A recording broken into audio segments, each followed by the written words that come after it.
Well, today promises to be quite an exciting one at the Runway Jazz concert here in Lagos, where a number of known names in the jazz music genre are expected to entertain. But special focus will surely be on the American jazz legend Wynton Marsalis, who is on a 4-city tour of Africa, and that includes Lagos, Nigeria, for a few musical and educational purposes. Mr. Marsalis joins us now in the company of Afrobeat, a seasoned jazz promoter, a musician himself, and the CEO of Runway Jazz. Good morning, gentlemen. Good to have you join us on the morning show today. Good morning. Thank you very much. And special good morning to Wynton. Good to have you, man. Steve has been smiling all morning. I hope you know this gentleman. He's a legend. He is. You can say that again. So good to have you. To be here. Thank you Nice so one. much. It's Nice an one. honor to be here. Absolutely. So tonight is the night. That's right. Tell us about before we come to Afrobeat, it's your first time in Nigeria. You've done South Africa, you've done Nairobi.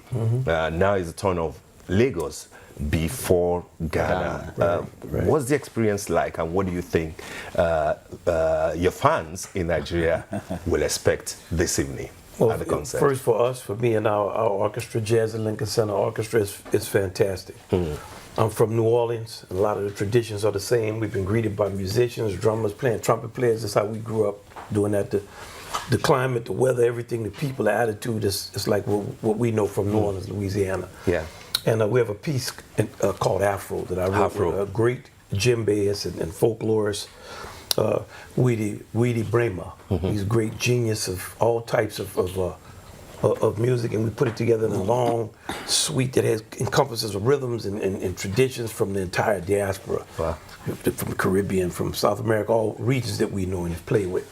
We have a fantastic singer who is here, Chanel Johns. So we can't wait to present the music and let people hear our music and our aspirations to bring people together with virtuosity and sophistication, but still down home, soulfulness.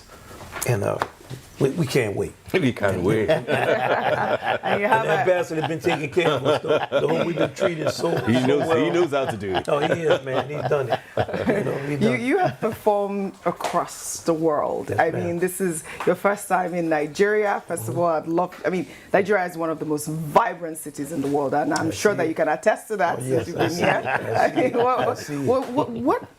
Since you performed in Nairobi, you said, in this 4-city African tour so far, and Johannesburg. What surprised you the most in these African cities that you have been so far? You know, if you can juxtapose them with your performance across the world. You know, it's hard to say that because I'm from the most African city in America, but we don't know how African. But for me, because I have a great master who has now passed away, Yakub Adi. He's from Ghana. He's African. I've always pursued the traditions of Africa and the music. So I'm not so shocked about the soul of the people, the diversity of the people, the sophistication of the people. So I want to give you an answer like, wow, I never saw that. I didn't know it, but I did. I mean, I'm 63. I'm not a kid. So, you know, I mean, I've been out here a long time. It's just a dream for me to come here, really, because I've been to South Africa a couple of times. But never extensively like now. And it's fantastic. The people are beautiful, such a diversity and range of people, and the intelligence of the people, musicians, the warmth and the soul of the elders and the younger people. So what are you looking forward to the most tonight? I always look forward to playing and see the people's reaction to music that's not just commercial. Because there's always the thought that if something is not commercial, if it's not watered down, if you don't take the substance out of it, if it don't, in America, I don't know about it, if it don't have vulgarity or ignorance or stupidity, if it's not connected to something that's popular because it's worthless, the people will not like it. And it's sort of everywhere, isn't it, here? My career has shown me when you present people stuff with some dignity, some intelligence, it's got to be grooving now. It's got to be down home. It's got to have virtuosity. But when you're speaking directly to people with a warmth and a soulfulness and a spirituality, and you have all the other human elements in it, you don't have to do all of that. And I've seen in my entire life, and I'm looking forward to people get up and dance on something that's complex, or they have a relationship to something spiritual, or something that has a sensual, sexual content. They're like, oh yeah, we know about that. Or they respond to the virtuosity, because our band has the greatest musicians in the world. And just to sit down and play with them and hear how great they all are. Great. All right, Afolabi, let me bring you into the discussion. Yes, I'm here. mean, Runway Jazz has been there for years. Yes, You brought the Grammy man, Kirk Whalum, almost 10 years ago. You know, at the Runway Jazz. We had Herbie Hancock, you know, in 2003 for the Arise fashion show. So, I mean, great people come here. What's the experience like for you with the Runway Jazz, and why Wynton this time around? Well, I think, like the saying goes, you save the best for the last. That's a good one. I mean, we've been at it for a couple of years, but this year we're really, really very happy. And Wynton is a 9 Grammy Award winner. He has a lot of experience. He brings a lot to the table. And for the very first time to have a full jazz orchestra in Lagos, it's amazing. This is history in the making today. So we're really very excited. And that's why, for us, we're grateful that Wynton is able to make it. What is most important is beyond the music is that he's willing to impart knowledge. So we have a masterclass on Monday, from 12 p.m., same venue, and it's open to everyone. So you want to learn? Come. Masterclass for who? Well, for as many people as possible. Anyone that is just willing to learn. You know, there's a zeal for knowledge in this part of the world. The more you know, the more you improve the kind of music that you produce, and that's what we're trying to achieve with the jazz. So it's not just about the music alone; it's about impacting knowledge. Now, are the tickets sold out? Because I know you just gave me one. You're very lucky that you actually got there. How do our viewers get the tickets to? So go to www.runwayjazz.org. You get all the information you need. You can pick up your tickets from there, or you go straight to ariatickets.com. But Runway Jazz, you got all the information and all the lineups right there. Fantastic. Who else is playing? I saw Kuti, what's it? Made Kuti. Made's father. From the story he told me, Made's father, Femi. Femi and Fela, grandfather, right? Yes. Really, really adores Wynton, and that's the truth. And his vision, his passion, he's so excited that he'll be meeting Wynton for the first time and seeing how we can collaborate or play something together, because he's very... Afrobeat, yes, has been, you know, entrenched in Nigeria, but how do you relate that to jazz? Because if you listen to the fundamentals of Fela as well, he really embraces jazz as well. Fela started as a jazzer. Exactly. Everything comes from jazz. Exactly. You know, anything use a drum set come from jazz. Comes from jazz. Right. And jazz started in New Orleans. So we're all related. You know? I played with Herbie Hancock when I was 19. When you were 19? On the road with him, and Kurt Whalum. I knew him in Herbie was here 2 years ago. I met him. You know, I'm not 19 now. So Herbie is advanced. All right. But I was going to ask you just a quick one, Oji. Given that you spoke about Afrobeat, that's also Afrobeat, the one with the airs. How much of have you come in contact at all with Nigerian music? Did you know Fela? I know that you are going to meet with Professor Wole Soyinka, who's our literary, giant here. We just named the National Theatre, after him. How much of the Nigerian music have you experienced in the past, particularly Fela? Because you'll be playing with his grandson. Yeah, I've listened to his music. Of course, there was a Broadway show about him. Not that indicates the man's music in any way, but I went to the show. Patti LaBelle was singing. And I know and love Patti, but our world is small. I've listened to a lot of different Nigerian music, starting with the song "Taxi Driver," and, all the kind of the traditions of music. I have a basic understanding, like someone who does not know has. With Soyinka, I just read one of his books, and I had spoken to him before about coming here for a festival. Yeah. But the master that I would have had to play with had passed away, so we couldn't come. But I love him, and I want to meet him when I'm. He's coming to the show tonight. Ambassador, man, I got to talk with him and stand with him. The show tonight. If I could just get a picture with him, and show my kids, look, I was here with the master. And I want to say the ambassador's kid has 2 kids that are fantastic musicians too. So my brothers all played music, and we Wheaties, who co-composed the piece Afro with me. He comes from 88 generations of drum drummers from Ghana, and his mother was a drummer from New Orleans, who played with all the guys who were like the age of my uncles. Yeah. So it's very much a familiar thing, and I like seeing his kids. And wherever we go, we have people that are kids and young people. We always have young people around us because the education is very, very important. Yeah. Because the forces of commercialism always are used to tear stuff down. I don't know about here, but in American culture, especially the Afro-American, is always called upon to be a fool or to be vulgar or to be stupid or to present him and herself as much less than they are. So my mission very much is to always reverse that and represent the actualities of our culture, the richness of it, and to represent the highest levels of it. Not to dumb stuff down, because people would rather be entertained by foolishness. Yeah. Well, that's great. I mean, just to piggyback off of Steve's question about collaboration or even working with Afrobeats, let's touch more on your new composition, Afro, that you just mentioned. And how does that celebrate the, African traditional heritage? In a lot of ways. First, Weedy Bramer that I work with, he's 20 years younger than me. His family grew up next to the master I studied with. Yeah. But he knows bebop and jazz styles as well as he knows many different African traditions, and his knowledge is so specific that when we sit down to write it, we're always trying to show relationships between things. If anything, it's more in the Yoruba tradition of the bata drums and how it went through the diaspora in Cuba. What's the effect of ragtime in American music, and what are the derivation of grooves? Like, if you see us go from a 2/3 son clave and Latin music to a boogaloo, we're making progressions, and we're it's not a matter of any popular rhythm like a funk or backbeat or something that everybody machines can program. What we play, no machine will ever play. Wow! Right? It's not, and it's also about so jazz can AI can influence jazz. No, I never do that, because jazz is about decisions, and some of them are bad decisions. Because it's about life. If your life was only the right decision or mechanical or mathematical decisions, you'd have a boring life. Right? You have to be a part of it, and you will not be perfect or mathematical. You have aspects of that. So that's what we're about. Fantastic. Now, what can our audiences expect from this legend tonight? I know you talked about Made. Is he going to?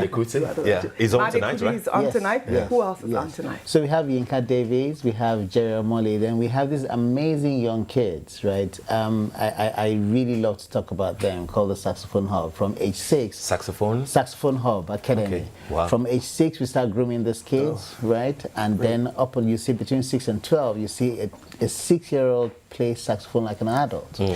That for me, it's the vision, and how can we increase and expand this to more people? That will really be. So you have Saxophone Hub, you have, my daughter will be performing actually. Will you be performing? I may not be performing tonight because I've got a lot on, but hey. So we have quite a lot of people. Timmy Dakola also will be performing tonight. So who's your daughter? What's her name? Her name is Elizabeth. And what does she perform? She's going to be singing. The sax, right? They call her Ella. Okay. She's going to be. She sings. Oh, she plays the piano as well. So. Oh, okay. She can sing too. Fantastic. Now, Wynton, I would like you to speak about your place in the roll call of jazz artists, the great jazz artists in America and in the world. 9 times you've won the Grammy Awards. You were the first jazz musician to win the Pulitzer Prize for music, for Blood on the Fields. And you were also the first, I believe, in 1983 the first jazz artist to win the Grammy for jazz and for classical, which you repeated the following year. So many first, several Grammy Awards. Is there anybody out there who still think, who the hell is Wynton? I don't know. It's not really important who I am, to be honest. And a lot of those awards don't really mean anything, to be honest, because you vote for 900 people and you have not heard their music. So you vote for who is popular. That's true. But I come from a tradition of music, and my father was a great teacher. Okay, do people know him? No, he was teaching. He was teaching, the poorest people in New Orleans. He was struggling as a musician. Yeah. And It's not important about my place, and it's not for me to determine what my place is. I've been fortunate to learn from really great musicians when I'm younger, and now as an older person to learn from much greater younger musicians. I believe in the cycle, and I don't think any individual of us place is important. I love music, I practice, I study, I work, but the older I get, the less I don't. We're talking. I said, water run down on the ground. The lowest thing is the water. And I've been blessed to play with fantastic musicians. I have a lot of students who are great. And I just my job is to get them out here and step back and to just work on music. It's been a blessing for me. Even talk with y'all this morning, you know, just to see you do your thing. How y'all reading the prompters and doing the things. What we talking about? To hear the ambassador's kids, his son is a saxophone player. He's 15. His daughter is 14. Wow. And his son can play. It's because people say my daughter can sing, and you think, yeah, man, okay. But she can sing. But she can sing. I mean, just the effect the music has on them. And because the music is profound. Jazz music is. It is. I may not be, but the music is. I know because I recall, Wynton, I know one of the things you said about the importance of practice. You said at the time that for 7 good years, you never missed one day of practice. I practice. Wow. I practice. I'm serious about playing, practicing, studying, reading, all the things your parents tell you to do. You don't have to be a certain type of way. You can still have a certain wildness to you and a freedom and still be serious, you know. So I'm about the joy of seriousness. And not you have to beat people over the head with it. But it's the only way to learn. And our lives are serious at the end of the day. Don't mean we don't have a good time, joke, because we joke and clown constantly. But I'm and my musicians and what we bring in Weedy, they're serious. We also have New Orleans master drummer Herlin Riley is with us. And he's also very serious. But he play around, he have a lot of fun, but you know, at the root of it. Fantastic. So as you prepare for tonight's performance, what emotions are you feeling right now for this, historic moment, your first show in Nigeria? I'm always prepared. You know, if I play with little kids in a school at 7 in the morning, I'm playing. And also my band members, we're the same. I've been playing 45 years, I've been on the road.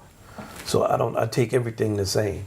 Talking with you. What emotions are you feeling? Every day. It's not one thing, you know. We go from talking about awards don't mean anything to kids, to a heartbreak, to the name of my daughter, what it means to, you know, we experience everything. Our music has a lot of changes in it. It's not just one beat or one song. It's many things. There was one thing you said, and I'll read it to you in one of your interviews. You said an art form is not the province of any people. That's right. Do you remember that? That's the truth. So when you pick the trumpet and you're playing any music, even Afro, and what does it mean when you say an art form? I'm a universal humanist. Great. I don't believe in the segregation. I grew up in segregation.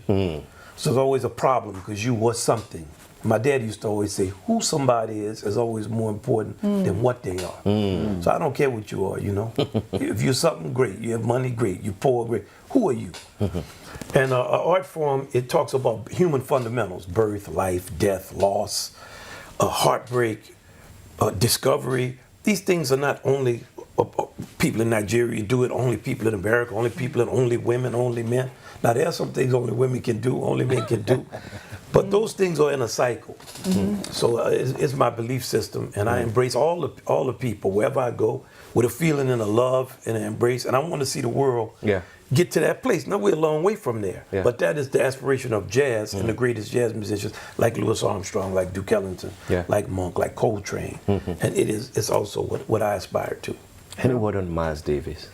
Yeah, he was a great musician. You know, I knew him. It was fantastic trumpet player, very intelligent and also very funny. Very biting sense of humor. You know, he make you laugh. Biting sense of humor. Yeah, he had a way. You can say that. You know, he had a sense of humor that would be insulting, but you would still laugh. He could make you laugh, man. You know, I mean.